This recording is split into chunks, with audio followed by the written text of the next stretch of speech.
Hello, guys and gals, and welcome, welcome.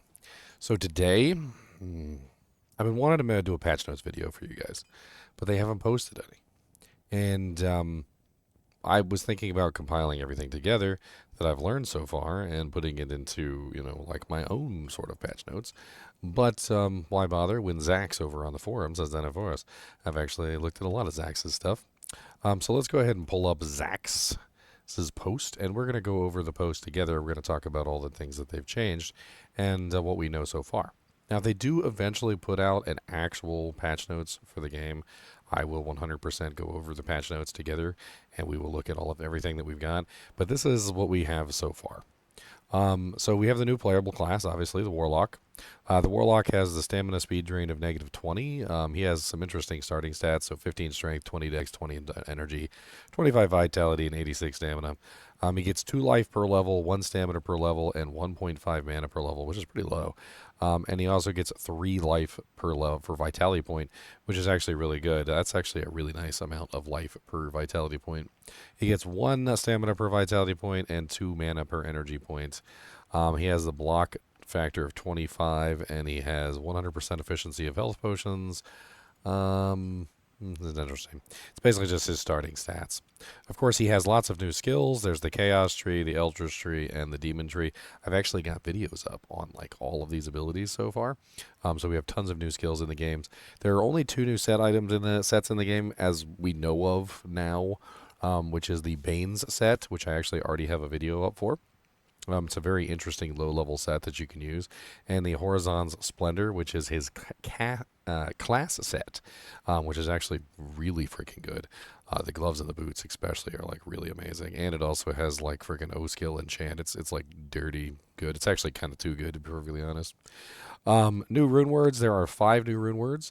There's the Authority, the Coven, the Vigilance, Ritual, Void, and I already have all of those videos up if you want to take a look at each one of those items individually. They're all pretty dang good. The Vigilance one's probably maybe the worst of the lot, but overall it's still kind of a halfway decent one. It's a little bit too expensive, though, for what it offers, in my opinion. Um, as far as new items, of course, they've added new items into the game specifically for the new class. So we have the books. They added normal, nightmare, and elite versions, essentially, of all of the books. So if you guys were interested, which ones were normal, which ones were nightmare, and which ones were elite, there you go. You have access to the full list.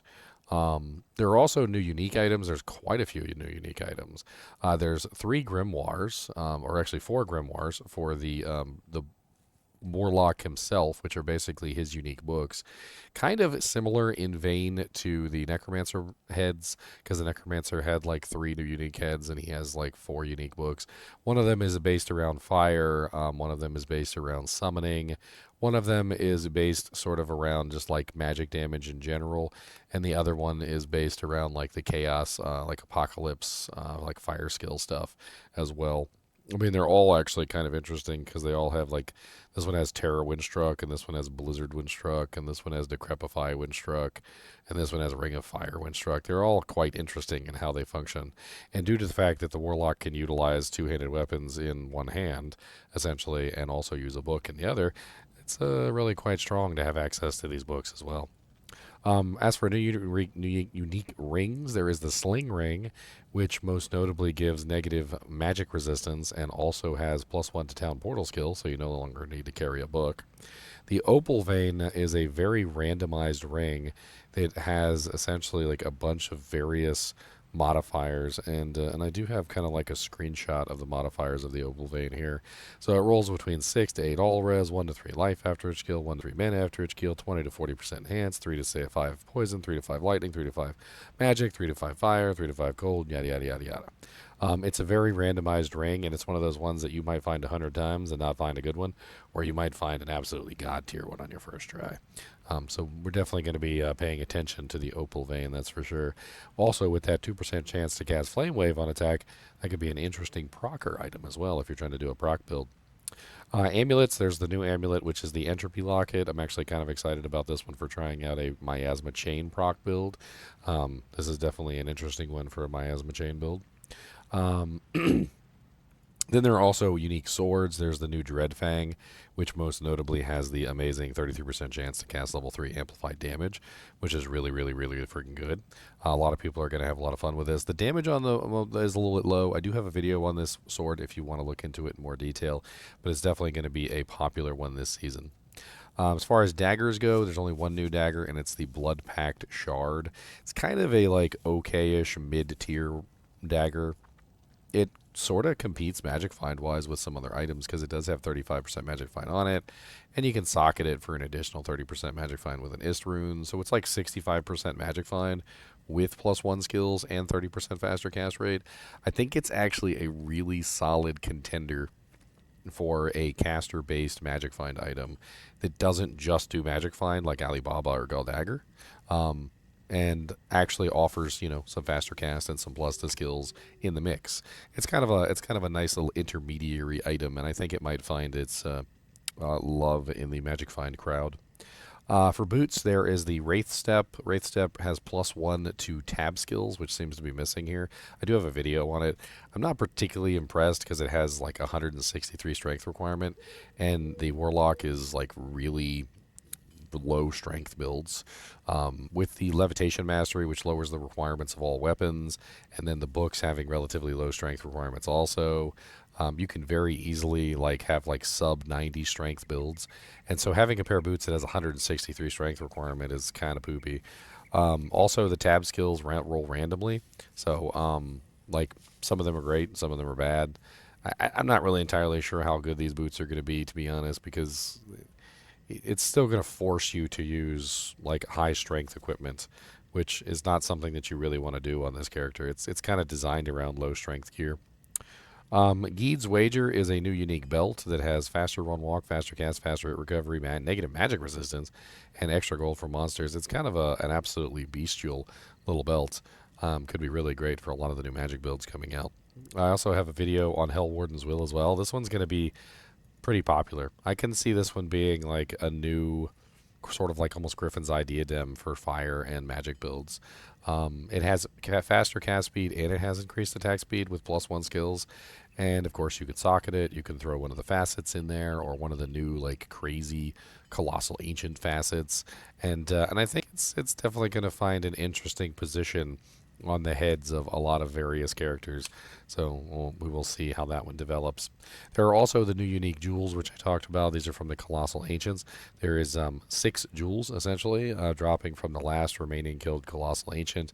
And there is a fire, there is a cold, there is a lightning, there is a poison, there is a physical, and there is a magical. And they have a lot of rolls on them. So you're going to find these and they're going to be poopy or they're going to be amazing. I mean, as you can see, they roll between 5 to 10 magic enemy resistance, 5 to 10 magic skill damage, 3 to 5 experience gained, 25 to 50% gold for monsters, and 15 to 35% magic find. And all of them have these various rolls on them. They also have proccing effects on them as well, which are usually 1% when struck. Which makes them relatively useless, in my opinion. 1% when struck is going to be something that happens very rarely, and it's not something that you're going to be able to rely upon. They also changed the Sunder charms in general. So the Sunder charms are basically now much rarer, and they drop as what's called a latent Sunder charm. And the latent Sunder charm can be then crafted using one of these recipes to create a renewed Sunder charm. The renewed Sunder charms roll with a whole bunch of various modifiers. The latent Sunder charms are basically always -90. And they're terrible. And you're almost always going to want to upgrade them to their new versions. The rolls that they can get are kind of insane. Really insane. You can get faster hit recovery and magic find and gold find and cold skill damage and fire skill damage and negative res. And honestly, the renewed Sunder charms are kind of broken. You can only have one of them on your character at any given time, though, so this does kind of limit some builds that might have been using multiple Sunder charms in the past.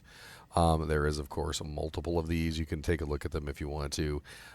It's going to be completely random, though, when you get them. What kind of Sunder charm you get specifically when you renew them.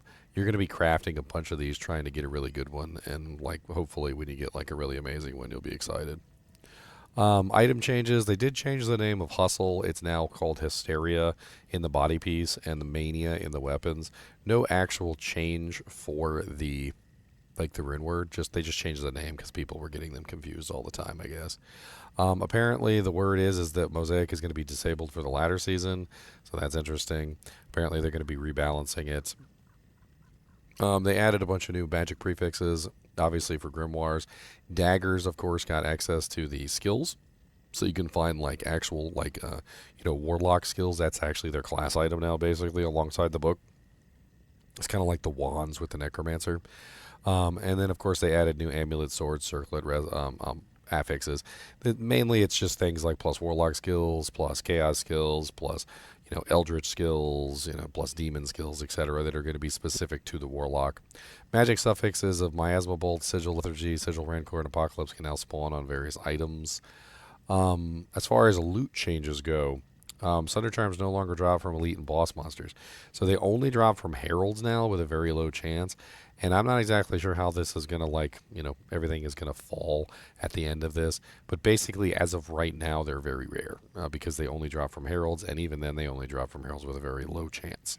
So expect Sunder Charms to be far less common than they were in previous seasons. Also, Andariel has decreased chance to drop set and unique items. Apparently, they nerfed her overall drop rate because she was seen as just too powerful. Probably can blame Llama for that, to be perfectly honest, because he did that whole video where he had the he did the Holy Grail by just doing Terrorize TZ, which was really disingenuous, by the way, because Terrorize TZ isn't permanent, and then on top of that, he was also, basically on single player, and he was finding multiple Tyraels, almost in a row, basically, because of the fact that he was essentially seed manipulating in a way. Yeah, anyway. Terrorized Andariel has significantly increased chance to drop less items. Don't really know what that is. So it seems like Andariel and TZ Andariel have been nerfed. So don't expect them to be dropping huge amounts of items this season unless they messed up the nerf. They also added the chronicle into the game, which is basically a way that you can keep track of every item, every set, every unique, and every rune word that you've created, which is actually really cool. It's essentially your own form of a holy grail, and there are some really cool rewards for it. All unique items gives you a black light behind your character. All set items gives you some golden footsteps, and all rune words gets you a golden town portal. And of course, having all of them is going to be mighty costly, and it's going to take a very long time. The loot filter was added into the game if you guys are interested in that sort of thing, and there are some people already working on loot filter setups. In fact, Leon has a pretty cool one that he's using, which is kind of like the opposite of a loot filter, and it's basically a highlighter. So he currently has it set up where he presses a button and it highlights specific items that he's interested in, kind of the exact opposite of the way that a loot filter works, because he has it off the majority of the time and only presses it to highlight the items he's interested in. They also added the new Colossal Ancients, which of course drop those amazing jewels that we were looking at earlier, and those things are pretty cool. The Colossal Ancients themselves seemed kind of weak when I fought them. I do have a video up on them if you want to see it. Hopefully they do a little bit of tweaking on those guys to make them a little bit stronger. Additional information about the Colossal Ancients. So auras that lower fire resistance by negative 100%, resistances... can spawn up to 5 mini Talics with immunity to the same element and also extra fast. Colossal Corlic apparently lowers cold resistance. Colossal Madoc lowers lightning resistance. And basically they go into kind of like a rage phase. I guess we honestly just killed them too fast, or maybe we just got unlucky with the modifiers because they do kind of roll with some random effects. I guess we'll see. I think they probably are going to be much harder to fight solo than they are in a group. We did it in a players 8 group. Bunch of us had crappy gear, but some actually showed up with good equipment, and we kind of just absolutely slapped them down. And we'll see how that goes. Terror zones. They've did major overhauls on the terror zones. Terror zones are now every 30 minutes instead of 1 hour.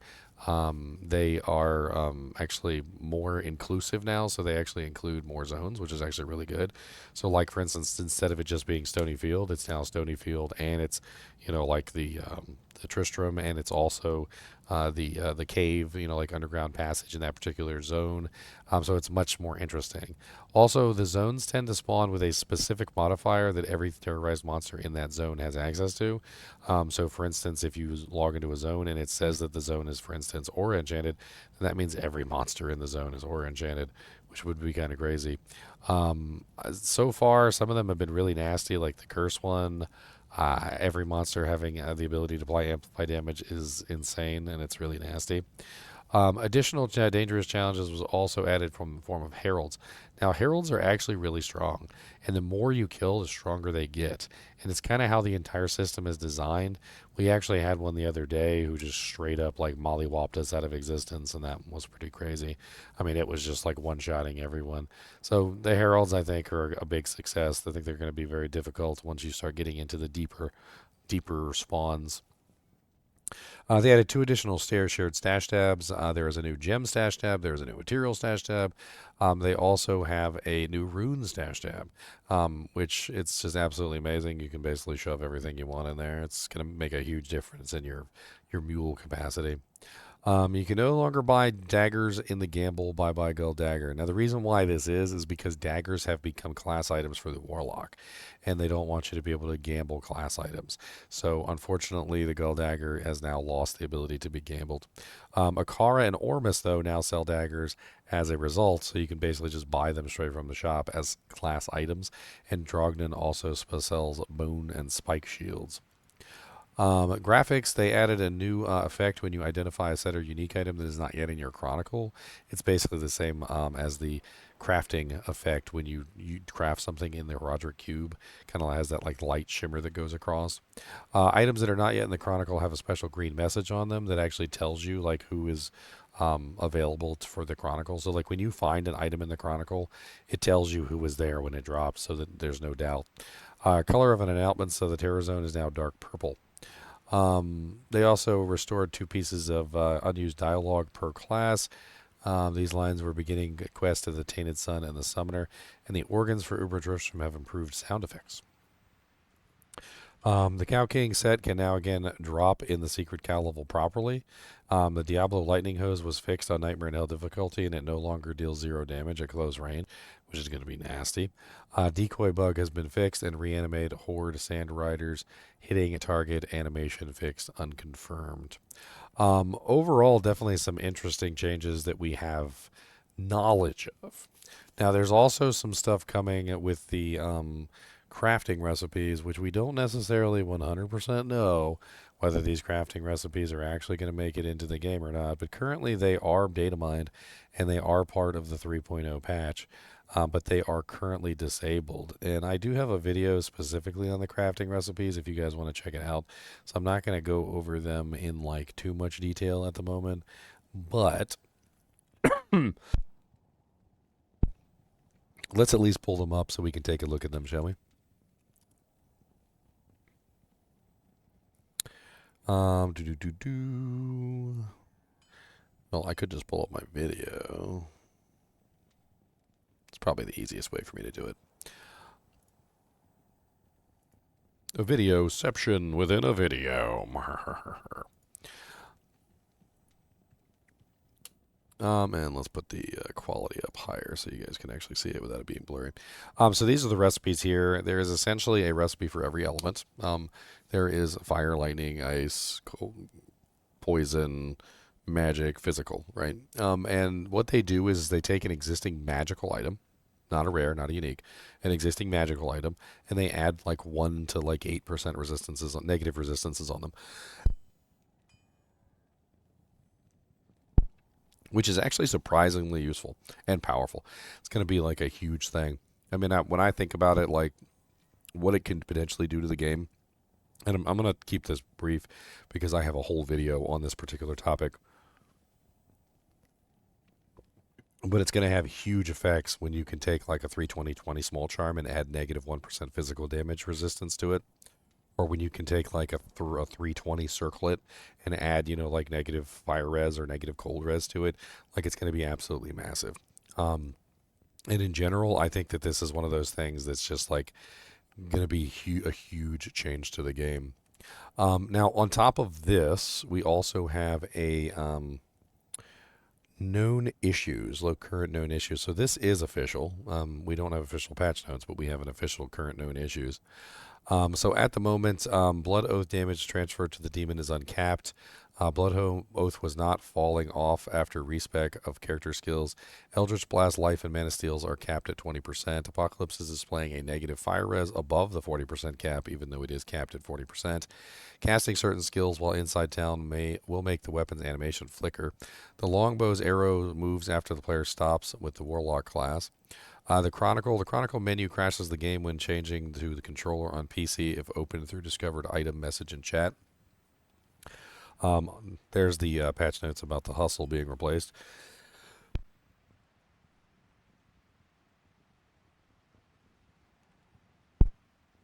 My apologies, I'm still getting over this rantankerous cold.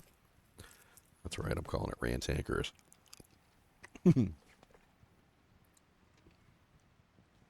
There's a visual bug in the Chronicle's backlight unique item reward when applied to the Amazon.